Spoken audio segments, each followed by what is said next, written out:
गुरुर्ब्रह्मा गुरुर्विष्णु गुरुर्देवो महेश्वरः गुरु साक्षात् परब्रह्म तस्मै श्री गुरुवे नमः। नारायण नारायण नारायण नारायण।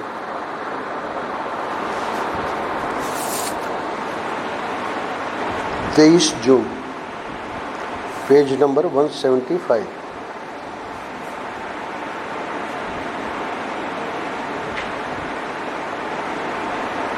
आनंद रस रत्नाकर का आज के पृष्ठ का शीर्षक है भगवान व्यापारी नहीं है। प्रसंग लिया गया है भक्ति योग यानी श्रीमद् भगवद गीता का 12वां अध्याय। परम पूज्य महाराज श्री के प्रवचन जो 12वें अध्याय पर हुए थे, तो उन्हीं प्रवचनों में से आज का पृष्ठ यहाँ संकलित किया गया है। श्रीमद् भगवद गीता के 12वें अध्याय का नाम है भक्ति योग। इस अध्याय में 20 श्लोक हैं। जैसे हम लोगों ने पुरुषोत्तम योग 15वां अध्याय पीछे देखा था, उसमें भी 20 श्लोक थे। भक्ति योग में भी 20 श्लोक ही हैं। और अर्जुन का प्रश्न है कि प्रथम श्लोक में जो हे प्रभु, आपके जो सगुण साकार के उपासक हैं, जो उपासना करते हैं, भक्ति करते हैं, और कुछ लोग आपके निर्गुण निराकार की भी उपासना करते हैं, तो उनमें से योग वित्तम, योग को जानने वाले इन दोनों में से कौन है? तो दोनों ही हैं, पर भगवान को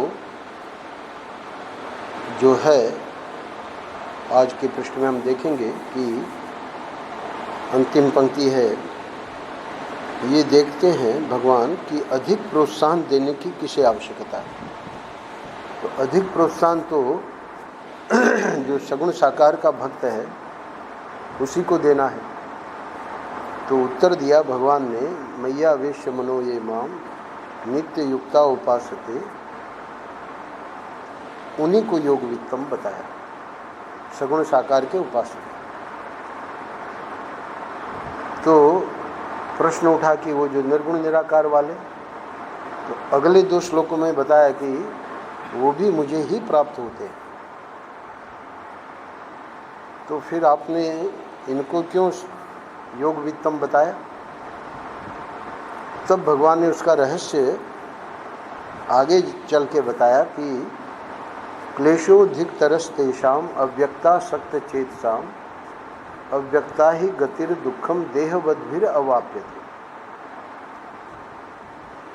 देहाशक्ति यानी हम इस देह को ही मैं माने हैं, तो देह को ही जो मैं माने बैठा हुआ है, वो जब अव्यक्त की यानी जिसमें नाम रूप नहीं है उसकी उपासना करेगा, तो उसके लिए क्लेशो अधिकतर तेषाम, यानी सगुण साकार की उपासना में क्लेश नहीं है ऐसा नहीं है, पर इसमें क्लेश अधिक है। क्यों अधिक है? क्योंकि स्वयं तो नाम रूप वाला है और उपासना कर रहा है बिना नाम रूप वाले की। तो ये जो है कठिनाई, उस कठिनाई के कारण ये जो सगुण साकार की भक्ति है वो ज़्यादा सरल है, इसलिए उसको योग वित्तम का।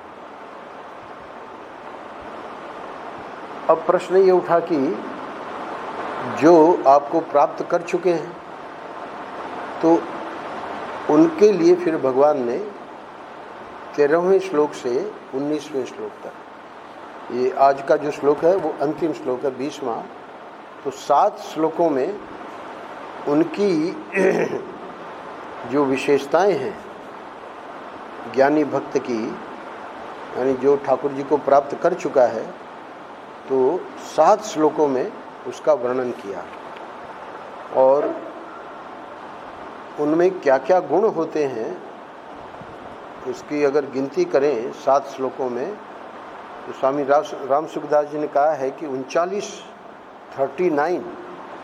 गुण 7 श्लोकों में बताए, यानी बहुत सूक्ष्मता में उसमें निकालें तो बाकी 33 तो स्पष्ट ही है। तो ये जो 33 अथवा 39 गुण हैं, 33 करोड़ देवता हैं, तो 33 गुण जो भगवान ने गिनाए, अब यहाँ इस अंतिम श्लोक में कह रहे हैं भगवान, श्लोक पहले पढ़ लें। ये तु धर्म्यामृतमिदं यथोक्तं पर्युपासते श्रद्धाना मत परमा भक्तास्तेतीव मे प्रियाः। तू यानी परंतु, परंतु का मतलब जो 7 श्लोकों में 13 से 19 तक जो बातें बताई हैं, अब समझो वो तो जो भगवान को प्राप्त कर चुके हैं उनकी बात हुई। अब इस आखिरी श्लोक में कह रहे हैं परंतु जो वैसे नहीं है, यानी जो श्रद्धा युक्त पुरुष मेरे परायण होकर इस ऊपर कहे हुए धर्ममय अमृत को, तो वो जो 33 कहो या 39 कहो, वे जो सद्गुण हैं जो कि ज्ञानी भक्तों में सहज रहते हैं, उसी को यहाँ इस श्लोक में कह रहे हैं कि वे क्या हैं, धर्ममय अमृत। ऊपर कहे हुए यानी ऊपर के श्लोकों में जो वर्णन किया है, तो ऊपर के श्लोक हमारे सामने नहीं है, तो संत लोग समझाते हैं कि गुरु का काम क्या है। हम तो जैसे गीता पढ़ना शुरू किया तो गीता का प्रथम श्लोक या समझो एक अध्याय पूरा कर लिया, द्वितीय अध्याय का प्रथम श्लोक पढ़ रहे हैं, तो हमको तो उतना ही ज्ञान है क्योंकि पहली बार गीता पढ़ रहे हैं। अब वो जो दूसरे अध्याय का प्रथम श्लोक है, उसमें जो बात कही जा रही है, समझो कि कुछ गंभीर बात बताई जा रही है, तो गुरु क्या करेंगे कि गुरु को पूरा ज्ञान है कि पूरी गीता में क्या है, तो वो पूरी गीता का ज्ञान चूंकि उनके हृदय में है, तो हमको उस श्लोक को समझाने में वो अपने ज्ञान का वहाँ उपयोग करेंगे। अब यहाँ तो 20वां श्लोक ले लिया, पर 20वां श्लोक ले लिया, पर यहाँ 20वें श्लोक में ही कहा जा रहा है कि ऊपर कहे हुए धर्ममय अमृत को। तो ये जो आनंद रस रत्नाकर है, तो पुरुषोत्तम योग ही एक ऐसा अध्याय है जिसमें इतने ज़्यादा पृष्ठ यहाँ लिए गए। बाकी तो महाराज श्री के ग्रंथों में से अपने चिंतन के लिए, अपने समझदारी के लिए अलग अलग पृष्ठ लिए गए हैं। तो उसमें आगे पीछे क्या है वो तो हमको जो जानकार लोग हैं वो बताएंगे। तो इसी 12वें अध्याय में जो 13 से 19वें श्लोक में भगवान ने जो 33 सद्गुण बताए ज्ञानी भक्त के जीवन में, उसको यहाँ 20वें श्लोक में कह रहे हैं कि वे जो धर्ममय अमृत, वो सद्गुण क्या है, वो तो मानो उनके जीवन में सुगंधी है, अमृत स्वरूप है वो। तो जो श्रद्धा युक्त पुरुष मेरे परायण होकर, अब क्या है कि वो तो भगवान को प्राप्त कर लिए हैं, और यहाँ जो प्रश्न किया अर्जुन ने कि एक तो सगुण साकार का उपासक है, एक निर्गुण निराकार का उपासक है, तो ठीक है, निर्गुण निराकार का उपासक भी भगवान ने कहा मुझे ही प्राप्त करेगा, कैसे करेगा, क्या करेगा, उसको 13वें अध्याय 14वें अध्याय में बताएंगे। पर इस समय बता रहे हैं कि भक्ति से जो मेरी उपासना करता है तो उसको श्रद्धा है एक बात, और वो मेरे परायण है। संसार के परायण नहीं है। कोई भी बात हुई भगवान, हर एक बात में भगवान को ही वो इन्वॉल्व करता है।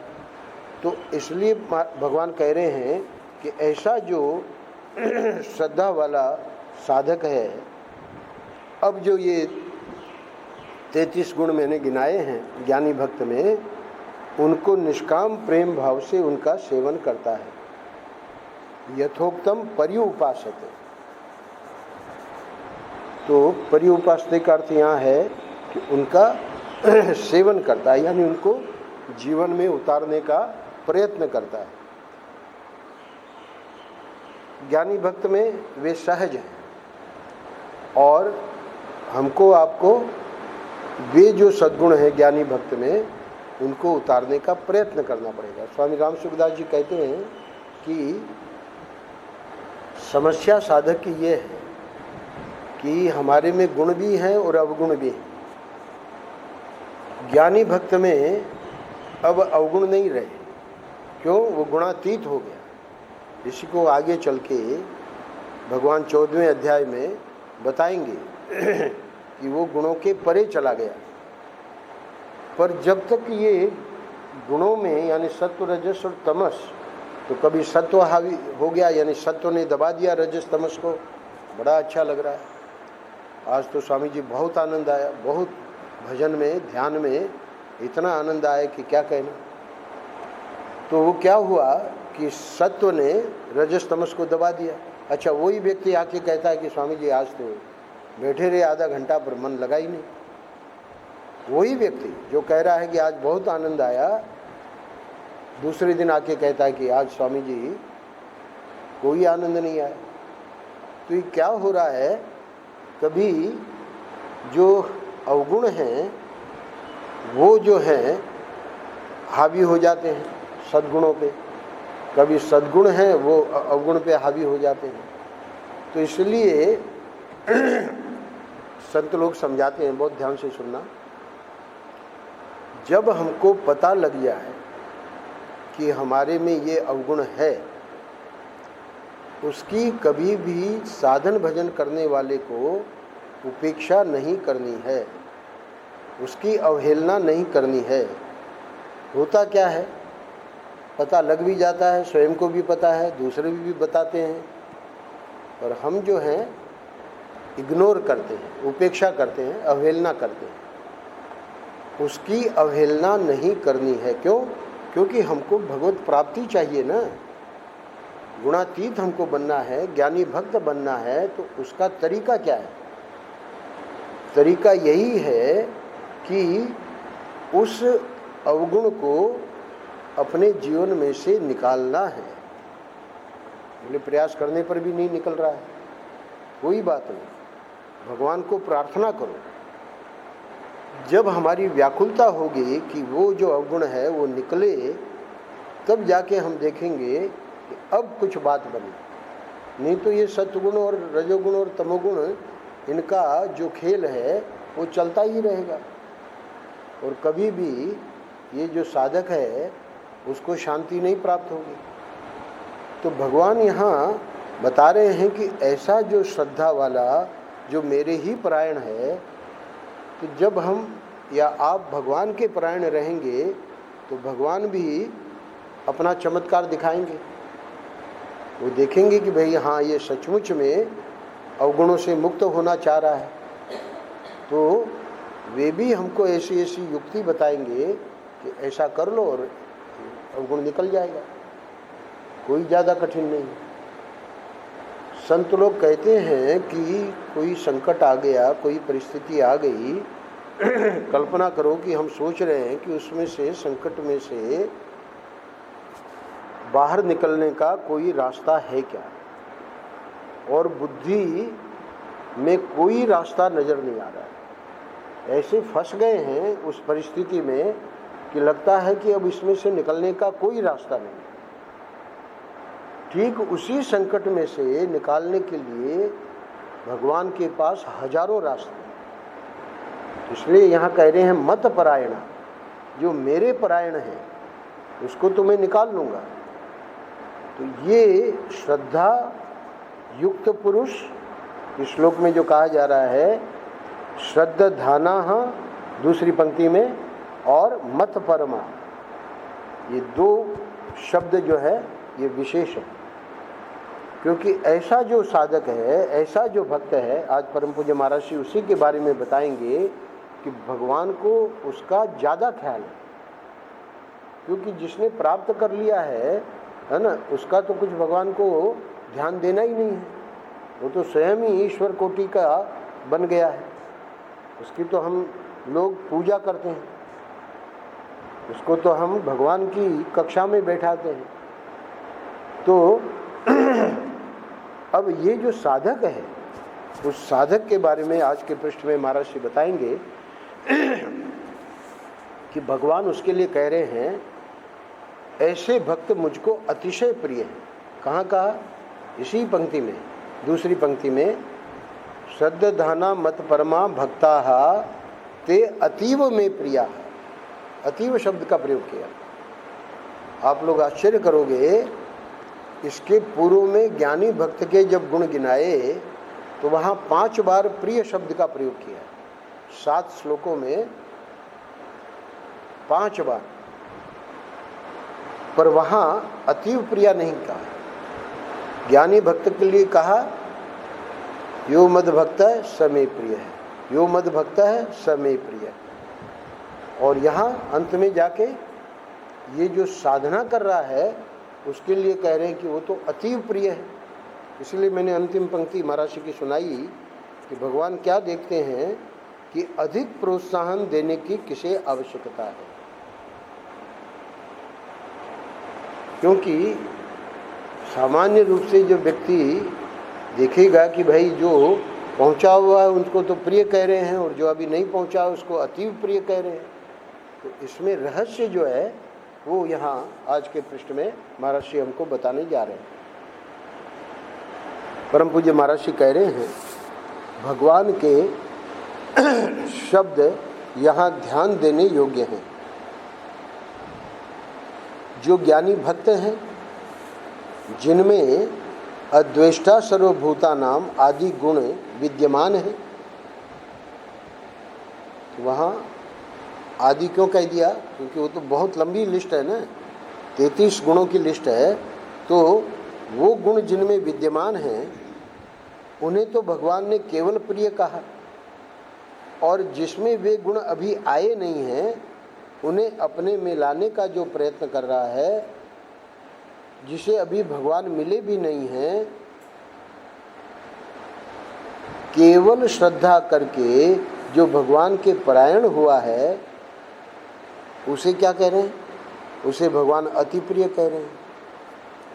भक्तास्ते अतीव में प्रिया। परम पूज्य महाराज कहते हैं कि ये बात कुछ अटपटी जान पड़ती है। अरे भाई, जो प्राप्त हो गए, जिन्होंने इतनी साधना की है, उसके लिए आना चाहिए कि वो मुझे अति प्रिय है। तो इसलिए महाराज कह रहे हैं कि कुछ अटपटी बात लग रही है। यहाँ विचार करें तो यह स्पष्ट हो जाता है। अटपटी क्यों लग रही है? बिना विचार किए जब हम इसको प्रसंग को देखेंगे तब लगेगा कि ये अटपटी बात है। विचार करने पर बात पकड़ में आ जाएगी, इसमें क्या रहस्य है। यहाँ विचार करें तो ये स्पष्ट हो जाता है। क्या स्पष्ट हो जाता है? कि यह भक्त, कौन सा भक्त? जो ऊपर बताए कि श्रद्धा युक्त मेरे परायण होकर ऊपर कहे हुए धर्ममय अमृत को निष्काम प्रेम भाव से सेवन करते हैं। यानी सिर्फ श्रद्धा है और भगवान की हम परायण हैं, इतना पर्याप्त नहीं है। किस भक्त के बारे में कह रहे हैं? जो उन गुणों के लिए लगा हुआ है, धर्ममय अमृत को निष्काम प्रेम भाव से सेवन करते हैं। यानी ये जो गुण हैं ये मेरे में मुझे लाने ही लाने हैं।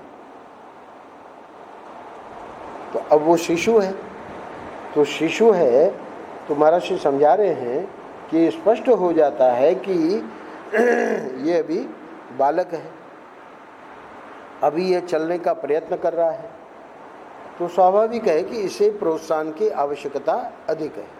अब उसको जब प्रोत्साहन देंगे कि शाबाश बेटा, छोटे बच्चों को देखिए कैसे माता पिता या बड़े लोग है ना उनको प्रोत्साहन देते हैं,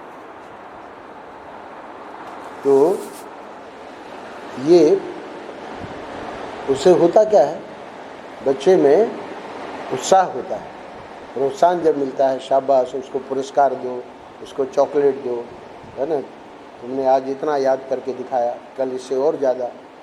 तो जो छोटा शिशु है, ये कौन, ये जो भक्त है वो शिशु के समान है, तो इसे प्रोत्साहन की आवश्यकता अधिक है। अगले पैराग्राफ में परम पूज्य महाराज श्री बता रहे हैं, जो ज्ञानी भक्त हैं जिन्होंने भगवान को प्राप्त कर लिया, अरे भाई उनको भी तो प्रोत्साहन दिया गया, वे जब शिशु थे है ना, तो उनको भी तो प्रोत्साहन मिला, तब जाके वो पहुँचे वहाँ। तो अब जब वो प्राप्त कर लिए हैं, तो भगवान के सौंदर्य माधुर्य का जो रसास्वादन कर रहे हैं,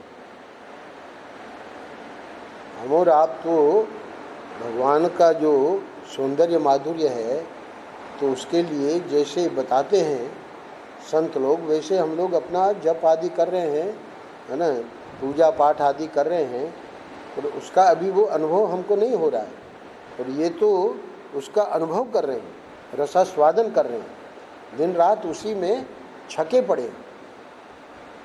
कल मैं मोनू जी को सुन रहा था, जो राम हरि कुंज में प्रवचन दिए उन्होंने, उपनिषदों में आया है कि ये जो जीव है और ये जो ईश्वर है, ये सखा है, द्वा सुपर्णा सयुजा सखाया, और ये शरीर रूपी जो वृक्ष है उसी पे ये दोनों रहते हैं, यानी परमात्मा भी हमारे हृदय में ही है, और हम जो हैं हम तो हैं ही हैं। तो समानम वृक्षम परिशस्व जाते, पर विडंबना क्या है कि वो जो दो पक्षी का रूपक दिया, जो कि इसी शरीर में है दोनों, उसमें एक तो हमेशा आनंद में रहता है, कौन, परमात्मा, और ये जो जीव है वो कभी सुखी तो कभी दुखी, कभी दुखी तो कभी सुखी। तो हो क्या रहा है कि ये वहाँ जो वृक्ष में जो फल लगे हैं, तो उन फलों को खाता है।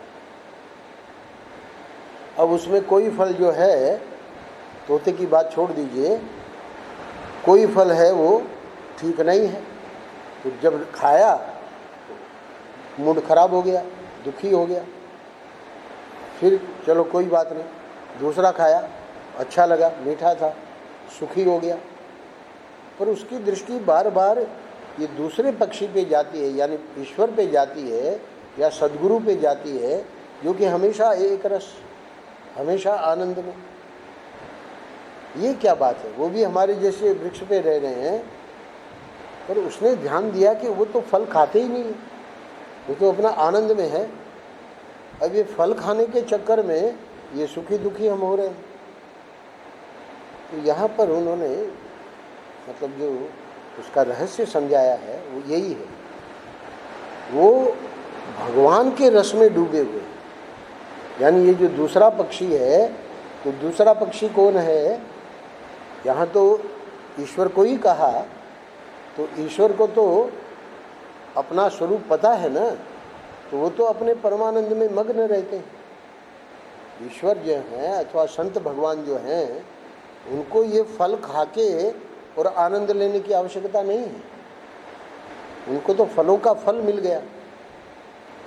तो इसलिए यहाँ परम पूज्य महाराज जी कह रहे हैं कि वो जो ज्ञानी भक्त है, वो तो भगवान के सौंदर्य माधुर्य का जो रसास्वादन कर रहे हैं, उनका प्रेम यदि भगवान से है तो इसमें विशेषता क्या है।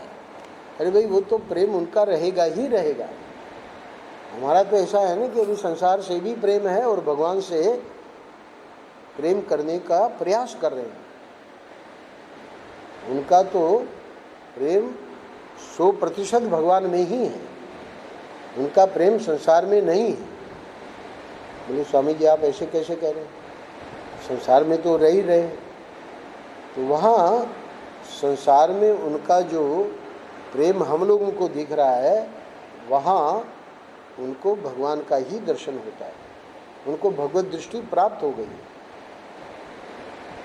सच्चित आनंद नाम और रूप, यही 5 चीज़ें हैं, हमेशा ध्यान रखना।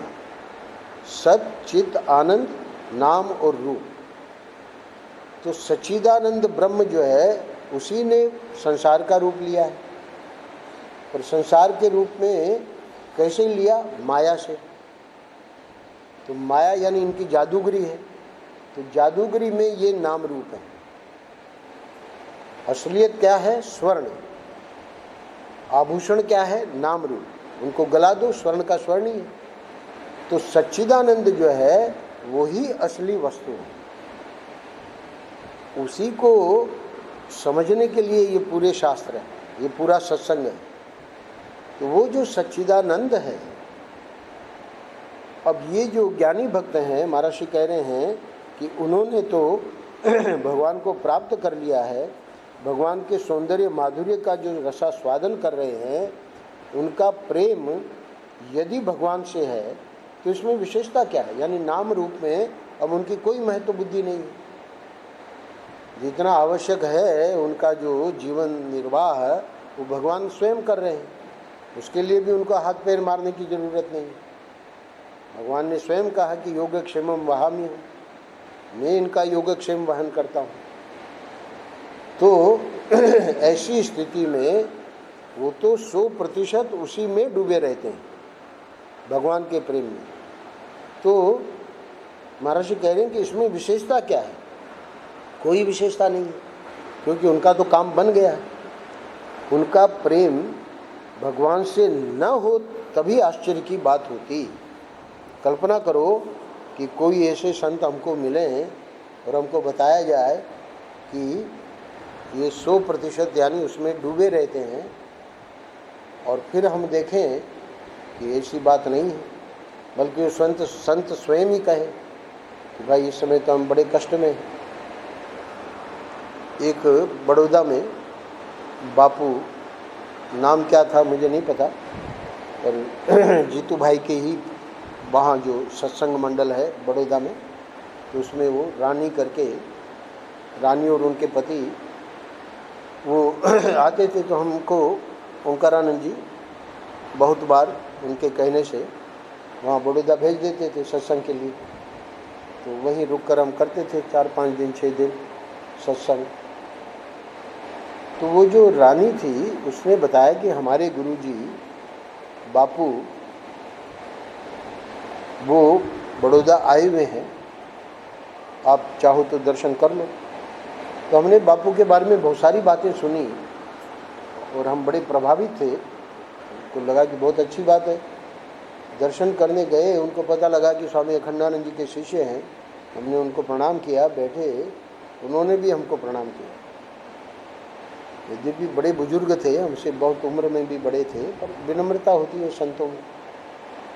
बैठाया, आसन दिया और फिर कहा कि स्वामी जी एक समय तो वो था कि बड़े आनंद में थे, और अब ये जो गौशाला और ये सब जो है बड़े कष्ट में। महर्षि क्या कह रहे हैं? कह रहे हैं कि उनका प्रेम भगवान से न हो तभी आश्चर्य की बात है। तो वो कोई ऐसे बनावट करके नहीं कह रहे थे, क्योंकि प्रवृत्ति में जो कठिनाइयाँ आवेंगी, देखिए कल भी दूध, आज भी, परसों भी, वहाँ ग्वाले ही नहीं। आज बड़े बड़े वेतन पे जहाँ भी व्यक्ति को समझ में आता है ग्वालों को वहाँ जाते हैं। तो जहाँ कम वेतन मिल रहा है या कम सुविधा है वहाँ नहीं रुकेंगे। तो कहने का अर्थ यह है कि आश्रम चलाना कोई हंसी खेल तो है नहीं। तो ये अपना एक संत हंसानंद जी महाराज जब आते थे यहाँ, तो कहते थे ये जो महंत हैं, ये जो यहाँ के व्यवस्थापक जो सेवा करते हैं, हम लोग इनके आभारी हैं। क्यों आभारी हैं? ये लोग अपना भजन छोड़ के, अपना साधन भजन छोड़ के हमारे लिए जो ये इतना सब करते हैं। तो कहने का अर्थ यह है कि प्रवृत्ति मार्ग वो सेवा है, और सेवा में अंतःकरण शुद्ध होगा, इसमें कोई दो राय नहीं है। पर उसमें कठिनाई क्या है, इसलिए इसको महर्षि कह रहे हैं कि उनका प्रेम भगवान से न हो तभी आश्चर्य की बात होती। तो लगता है कि भाई उतने समय में उस समस्या में फंसे हुए हैं, और दूसरा जो पक्षी है वो हमेशा आनंद में है। तो आनंद में क्यों है? क्योंकि वो जो ज्ञानी भक्त है। परम पूज्य महर्षि ने एक बहुत बढ़िया बात कही। ओंकारानंद जी, विश्वात्मानंद जी ने ये संस्मरण सुनाया, हम तो बहुत बाद में आए। तो विश्वात्मानंद जी ने सुनाया कि एक बार ओंकारानंद जी गए और कोई समस्या थी आश्रम की, तो महर्षि के सामने रखी और कहा कि आप इसमें कृपा करके बता दें कि हमें कैसे क्या करना है। परम पूज्य महर्षि ने कहा कि देखो ओंकारानंद, उनको जैसे उचित लगे, जैसा समझ में आए वैसे कर लो। अब वो बेचारे स्वयं, क्योंकि महर्षि सर्वे सर्वा हैं, तो हम अपनी बुद्धि से कर लें, कल गलत हो जाए, तो उन्होंने फिर प्रार्थना की कि नहीं महर्षि, इसमें तो आप ही बता दीजिए। तो विश्वात्मानंद जी सुनाते हैं महर्षि ने क्या कहा। महर्षि ने कहा कि अगर ये काम हम करेंगे तो फिर हमारा काम कौन करेगा? ये क्या है? ये जो प्रेम में डूबे रहने वाले महात्मा हैं, वो प्रवृत्ति में नहीं जाना चाहते। भाई प्रवृत्ति जिनको पसंद है, जो प्रवृत्ति को अपना साधन के रूप में रखे हुए हैं, उनको मार्गदर्शन कर देंगे। तो मार्गदर्शन यही है कि इसका कोई मूल्य नहीं है, ये नाम रूप जो है ये माया का है, इसको हम सत्य मान के लगता है कि अरे अगर ऐसा हो गया तो फिर क्या होगा। मैंने बताया ना कि बाबरी मस्जिद जब टूट रही थी तो एक सेठ यहाँ आए हुए थे वृंदावन में, बड़े घबरा गए, तो पता नहीं ये मुसलमान लोग क्या करेंगे। तो ऐसा कुछ नहीं है, कोई घबराने की बात नहीं, ये तो माया का एक खेल चल रहा है। ठाकुर जी अपनी लीला जैसा उनको खेलना है वो खेलते रहते हैं। तो इस चीज़ को ज्ञानी भक्त ने समझ लिया है। तो समझ लिया है इसलिए उसका तो अगर भगवान से प्रेम नहीं हो तो आश्चर्य की बात होती है। तो उसका तो सहज रहता ही है भगवान का प्रेम। भले वो प्रवृत्ति में भी लगा है, तब भी उसका एक तार भगवान से जुड़ा हुआ है। हमको लोगों ने बताया, एक महात्मा का नाम लेके, बड़े प्रसिद्ध है इस समय ब्रज में, उसके शिष्य ने कहा, महाराज 5-7 साल पहले जब हम जुड़े तब तो हमारे गुरु महाराज की स्थिति बढ़िया थी, अब जो है वो बात नहीं रही। मैंने कहा, मूर्खानंद, तुम अपने गुरु के बारे में ये कह रहा है, अरे वो जब ये इस प्रकार की प्रवृत्ति परोपकार के लिए जो कर रहे हैं, ये कितना कठिन है। गोंदावली जी महाराज कह रहे हैं, दत्तावधूत जी आए थे उनके गुरु जी, कि ये सब प्रवृत्ति छोड़ के एकांत में बैठ के भजन करना ये आसान है, पर लोगों के उपकार के लिए हमारा काम बन जाए, उसके बाद भी हम उसमें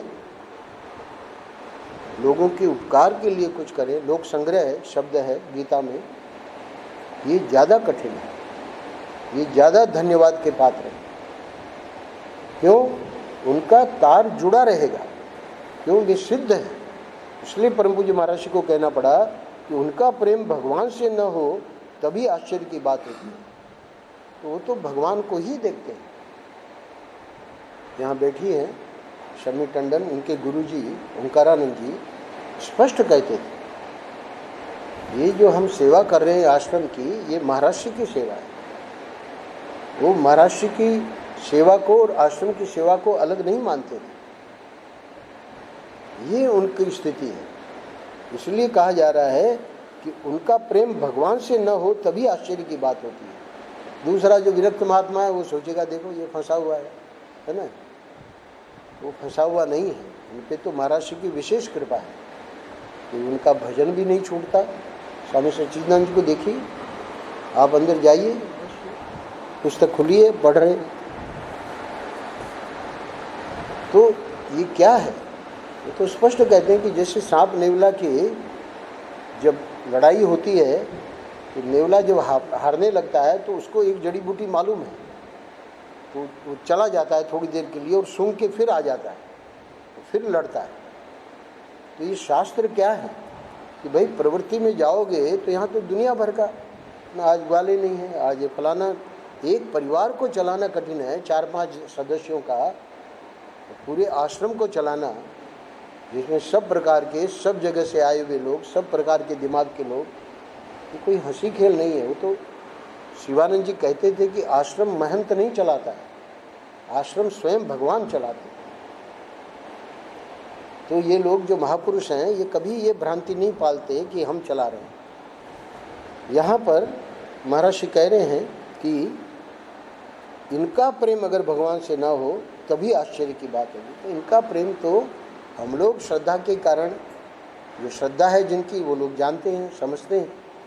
जिनकी श्रद्धा नहीं है वो लोग समझते हैं कि इनका तो पतन हो गया।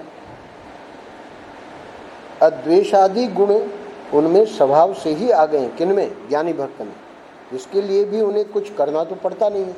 यानी अब जब स्वभाव से आ गए तो अब कोई बात ही नहीं है कि भाई उसको रोके रहना है, वो तो रहेंगे ही रहेंगे। बार बार उसको याद कर लीजिए, छाछ में से मक्खन निकल ही आया, अब वो मक्खन अंदर नहीं जाएगा। अब वो जो इन गुणों में प्रतिष्ठित हैं, अब वो ऐसा नहीं मानो कि वो संसार में फिर फंस जाएंगे। इसलिए मैंने उनको डांट लगाई जिसने कहा कि अब हमारे गुरुजी की वो स्थिति नहीं रही, अब तो वो है ना प्रपंच में लग गए। अरे वो गुरुजी तुम उनको कैसे जानोगे? अपनी अल्प बुद्धि से हम गुरुओं को जानने की कोशिश करते हैं, है ना, वो एक मूर्खता है। लेकिन अच्छा, अब प्रश्न उसका है, जो श्लोक है उसके बारे में ले रहे हैं। लेकिन जिसने ईश्वर को देखा नहीं, बहुत ध्यान से सुनिएगा, उसके सौंदर्य माधुर्य का रस जिसने पिया नहीं, भाई न तो ईश्वर को अभी तक देखा है, न सौंदर्य माधुर्य का रस पिया है, वह केवल सुनकर, हमारी आपकी कथा बता रहे हैं, वह केवल सुनकर उस सुनी हुई बात में श्रद्धा करके ईश्वर के परायण हो गया, ईश्वर से प्रेम करने लगा। उससे ईश्वर को अत्यंत प्रेम होना ही चाहिए। यानी अब वो जब प्रेम कर रहा है तो ईश्वर का तो ये कर्तव्य है कि उसी से सबसे ज़्यादा प्रेम करें, उससे। यानी हमारे आपके लिए कह रहे हैं कि ईश्वर को हम लोगों के प्रति अत्यंत प्रेम होना ही चाहिए, और है ही, होना ही चाहिए। यानी उन पे थोपा नहीं जा रहा है। वो तो इतने खुश हैं कि देखो, अभी न तो इन्होंने मेरे को देखा है, न मेरे सौंदर्य माधुर्य का रस इनको प्राप्त है, फिर भी देखो मेरे लिए लगे पड़े हैं। तो उनका तो ईश्वर, उनके प्रति तो ईश्वर का प्रेम होना ही चाहिए का मतलब है ही है। इसलिए तो भगवान कह रहे हैं आखिरी श्लोक में कि अतीव प्रिया। एक और बात बता के महर्षि स्पष्ट कर रहे हैं इस बात को, बहुत ध्यान से सुनना। उसे तो यानी हमको आपको शत्रु में ईश्वर दिखता नहीं। अरे भाई शत्रु आ गया सामने, हम लोगों को कहाँ ईश्वर दिखेगा? यानी मतलब महर्षि की बात छोड़ दीजिए, है ना, दत्ता दूत की बात छोड़ दीजिए, पर हमको आपको तो वो शत्रु ही दिखेगा। उसे तो शत्रु में ईश्वर दिखता नहीं, दिखता सामने शत्रु है। किंतु सुना है कि सब में भगवान है, इसलिए शत्रु के प्रति द्वेष मन में न आए, इस प्रयत्न में लगा है। कितनी अद्भुत बात है। स्पष्ट शत्रु, है ना, सामने आ गया, शत्रु ही नजर आ रहा है, और चूंकि सुन रखा है सिया राम में सब जगह जानी, अब प्रयत्न क्या कर रहा है? हमारा कोई द्वेष भाव उसमें ना आवे। वो आया है हमारे पास, उसको आसन दे, बैठो भाई, राम प्रकाश चाय ले आओ। अब ये क्या है भाई? शत्रु नजर आ रहा है, पर वो सुनी हुई बात कि भाई ये साक्षात भगवान है, परमात्मा के सिवाय और दूसरी कोई चीज़ नहीं है। उसका अनुभव उसे नहीं है, हमको आपको इसका अनुभव नहीं है। पर परम पूज्य महाराज श्री इस वाक्य में बता रहे हैं कि उसे तो शत्रु में ईश्वर दिखता नहीं, दिखता सामने शत्रु है, किंतु सुना है कि सब में भगवान है। इसलिए शत्रु के प्रति द्वेष मन में न आए। ये अवगुण हमारे कब निकलेंगे? अभी मैंने बताया राम सुखदास जी की एक बात, अगर हम उपेक्षा कर देंगे, भाई शत्रु तो शत्रु ही है, हमको उसका ये जो शास्त्रों की बात है और ये वो सब ताक में रख के हमको शत्रु के तरह ही व्यवहार करना है, ये व्यक्ति अध्यात्म में आगे नहीं बढ़ सकता। और इस वाक्य में महाराज जी कह रहे हैं कि उस सुनी हुई बात के आधार पर वो क्या कर रहा है कि मेरे मन में शत्रु के प्रति द्वेष नहीं आना चाहिए। वो ये सद्गुण लाना चाह रहा है, उस प्रयत्न में लगा है। भगवान को ऐसा बालक प्रयत्नशील श्रद्धालु भक्त अतिशय प्रिय है। तो जो प्रयत्नशील नहीं है, अरे भाई हम जैसे हैं वैसे हैं, उसके लिए कल बताया ना कि चलना अपराध नहीं है। अब वो क्यों कह रहा है कि हम जैसे हैं वैसे हैं? क्योंकि कहीं कुछ चोट खा ली और चोट खा के अपना बैठ गया, अब आगे चलने की बात ही नहीं। कल मैंने एक वाक्य कहा था, महाराज ने कहा कि सब कुछ छोड़ के तुम अध्यात्म में लगे, अब वापस क्यों संसार में लौट आए? इसका अर्थ क्या हुआ? प्रयत्नशील नहीं रहा ना वो। इधर का जो रस है, कल मैं एक बताऊंगा, एक पंक्ति है जिसमें ये कहा गया है, पद ही है कि ये तो मानो करना तो विष के तुल्य है। कथनी तो बड़ी सरल है, अभी मैं पढ़ के समझा रहा हूँ, ये सरल है, करना पड़े तो विष के समान है। पर जब सचमुच में हम करने लगेंगे, अगला पद यानी पद का दूसरी पंक्ति है, जब करने लगेंगे तो वो जो विष के समान है वो अमृत हो जाएगा। यही अध्यात्म का रहस्य है। तो इसलिए जो ज्ञानी भक्त हैं वो तो चलो सौंदर्य माधुर्य का आनंद ले रहे हैं, पर ये जो साधक है तो भगवान को ऐसा बालक प्रयत्नशील श्रद्धालु भक्त अतिशय प्रिय है। परम पूज्य महाराज जी इस बात को क्यों समझा रहे हैं अपने प्रवचन में? ताकि हमको पता लगे, हमको प्रोत्साहन मिले और हम और आगे बढ़े इस मार्ग में। उसी को पूरा कर रहे हैं अंतिम पैराग्राफ में, समय हो गया है। साधक भक्त नन्हे बच्चे की भांति हैं। माता पिता अपने सभी पुत्रों से प्यार करते हैं, किंतु छोटे बच्चे पर उनका स्नेह स्वाभाविक ही अधिक होता है। भगवान प्यार तो ज्ञानी भक्त को भी करते हैं, किंतु इस साधक भक्त को अतिशय प्यार करते हैं। अच्छा, जिसमें भक्ति अत्यंत पुष्ट है। अब एक प्रश्न उठा रहे हैं महाराज जी, जिसमें भक्ति अत्यंत पुष्ट है उससे तो कम प्रेम, और जो भक्ति प्राप्त करने के मार्ग में चल रहा है उसे अधिक प्यार। यह बात साधारण व्यक्ति को उल्टी लग सकती है, यानी वो प्रश्न उठा सकता है कि ऐसे कैसे होगा, प्रेम तो उससे अधिक होना चाहिए। तो साधारण व्यक्ति को ये बात उल्टी लग सकती है। पर अब महाराज श्री दो टूक बात बता रहे हैं, क्या? लेकिन भगवान व्यापारी नहीं है कि भक्ति के बदले में अपने स्नेह का सौदा तोल तोल कर देवें। भाई ये ज्ञानी भक्ति की तो 100% भक्ति है, तो अब इसको तो हमको सबसे ज़्यादा प्रेम देना है। और अभी ये जो कर रहा है कोशिश, अब इसकी तो 30, 40, 50% भी नहीं है, तो इसको जो है हम कम प्रेम देंगे। अरे भाई कोई भगवान बनिया होते है ना, तब तो ऐसा करते। तो इसलिए अंतिम ये वाक्य मुझे बहुत बढ़िया लगा, इसीलिए उसका मैंने ये शीर्षक बनाया कि भगवान व्यापारी नहीं है, भगवान बनिया नहीं है। भगवान व्यापारी नहीं है कि भक्ति के बदले में अपने स्नेह का सौदा तोल तोल कर देवें। वे तो यह देखते हैं कि अधिक प्रोत्साहन देने की किसे आवश्यकता है। नारायण नारायण नारायण नारायण। श्री राम।